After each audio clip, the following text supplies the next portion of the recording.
With a grand total of approximately 2,700 full-time residents in 2020, Apsley, Ontario is the definition of small-town, rural Ontario.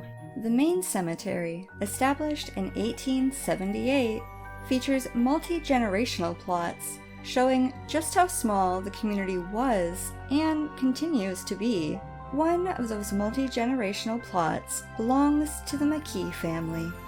Their history in the area is a little more prominent than most. Their extra extended family member had a unique project that has remained intact since its construction in 1884.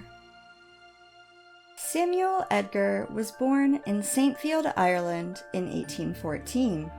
In the 1830s, he made his way to Canada by boarding a ship in Liverpool that took him, his wife, and 3 children, Margaret, Robert McKee, and Mary, to New York. They later made their way to Ontario, Canada, and eventually settled in the small, forested community of what would later become Apsley, Ontario.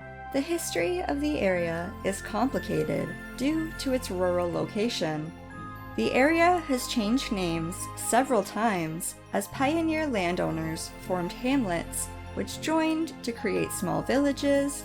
Later on, small villages were encapsulated by a county. In 2022, the area is generally known as North Kawartha, but consists of several small towns, hamlets, and settlements. Samuel Edgar was a stonemason by trade, and he had a particular desire to be buried in a crypt.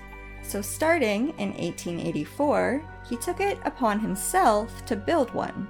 Sourcing various sizes of marble and stone from the local area and combining them using mortar, there is not a lot of information available about why he chose this location that even Google Street View hasn't documented, but unfortunately, he would die before the crypt reached completion.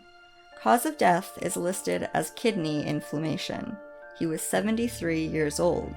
His dying wish was to be interred in the crypt, so the community completed the construction and installed the nameplate. His body was temporarily interred there, but his children thought it was best he be buried in the local church cemetery, so his remains were transferred off the property.